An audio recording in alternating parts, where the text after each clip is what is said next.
Hello bachcho, let's read the given question. The question says, in a waterfall, the water falls from a height of 100 meter. If the entire kinetic energy of water is converted into heat, the rise in temperature of water will be. Option A given a 0.23 degrees Celsius, option B is 0.46 degrees Celsius, option C is 23 degrees Celsius, option D is 0.023 degrees Celsius. So we need to understand first thing, जब भी कोई object किसी height से गिरता है, so let's suppose it is at a height of h metre. So जब ये नीचे गिरेगा बेसिकली, सो इसकी जो पोटेंशियल एनर्जी है that is at this height it will be having some potential energy, इसको हम बोलते हैं mgh, that is gravitational potential energy. जब ये गिरेगा under the influence of gravity, this potential energy will get converted into what, kinetic energy.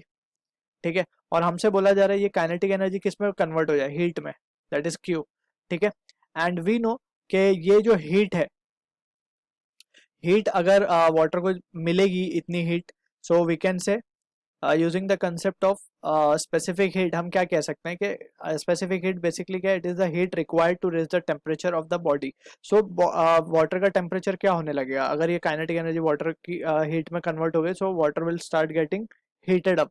ठीक है, so heating का जो फॉर्मूला होगा we will be using this, that is mc delta T. C क्या है, specific heat of water, mass of water, or delta T is change in temperature. So rise in temperature, that is what the thing we are interested in finding.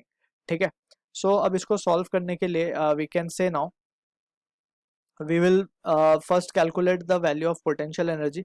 So we can say potential energy will be equals to mgh, और हमें मास तो पता नहीं है, acceleration due to gravity let's take it as 10, और h हमें 100 metre given है. सो ये वैल्यू आ जाएगी हमारे पास 1000 m और इन जूल्स. ठीक है, अब यही एनर्जी किस में कन्वर्ट हो रही है, it is getting converted into kinetic energy. So हम यहाँ पे लिख देते हैं काइनेटिक एनर्जी, एंड यही kinetic energy is getting converted into heat, so Q. Therefore we can say 1000 m, इतनी हीट किसको मिल रही है, वाटर को. So we can write this as to be mass of water, या बेसिकली मास ऑफ वाटर को हमने m ही लिया है. ठीक है, specific heat of water into delta T. अब स्पेसिफिक हीट ऑफ वाटर की वैल्यू को we need to remember this result, ये होती है 4.2 जूल पर ग्राम डिग्री सेल्सियस, और इसको अगर हम केजी में लिखना चाहें, so we can write gram 4200 joule per kg degree Celsius. ठीक है ना, so this is how the conversion 4200. ठीक है, so this is the value in kg per kg degree Celsius में. अब we can substitute this value over here, so we can say therefore m और m तो यहाँ से cancel out हो जाएंगे. सो ये वैल्यू आ जाएगी 1000 डिवाइडेड बाय CW को क्या लिखेंगे, 4200, and that will be equals to rise in temperature है delta T.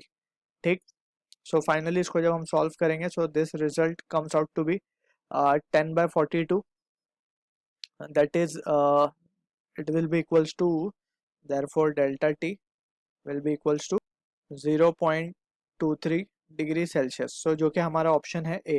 So I hope you understood the solution. All the best.